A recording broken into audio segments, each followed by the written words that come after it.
Kalau awal-awal ya ya.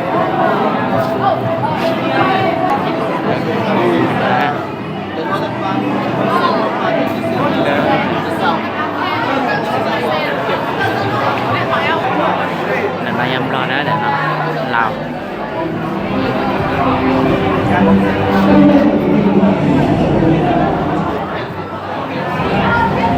Sự kết tinh của trời đã tạo nên sự xem của mình. Sự kết tinh của giá trị nhân Rồi ra cầm sự chia là và ý chí đã tạo nên sự sống mạnh mẽ của NLC. trả lời câu hỏi tiếp.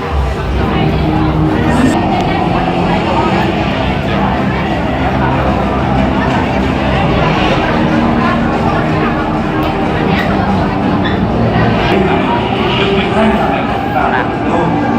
NLC Founders bao gồm 39 tầng